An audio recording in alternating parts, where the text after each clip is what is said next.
ভাবুন তো, একটা মাস সংযম, ধৈর্য আর ইবাদতের পর হঠাৎ আকাশে দেখা যায় সেই কাঙ্ক্ষিত চাঁদ। আর তারপরেই পুরো পৃথিবী জুড়ে ছড়িয়ে পড়ে এক অনন্য আনন্দ। এই দিনটা শুধু একটা উৎসব না, এই দিনটা ত্যাগের পুরস্কার, ধৈর্যের সম্মান।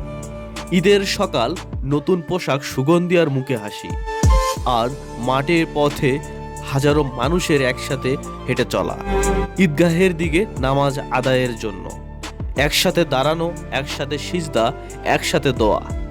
এই অনুভূতি ভাষায় প্রকাশ করা যায় না। কিন্তু ঈদ শুধু নিজের আনন্দ না, ঈদ মানে সবার সাথে আনন্দ ভাগ করে নেওয়া, গরিব দুঃখীর মুখে হাসি ফোটানো, জাকাত আর ফিতরার মাধ্যমে পাশে দাঁড়ানো।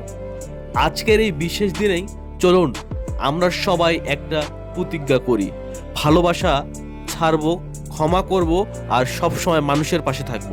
কারণ এটাই আমাদের আসল সৌন্দর্য। সবাইকে ঈদ উল ফিতরের শুভেচ্ছা, ঈদ মোবারক।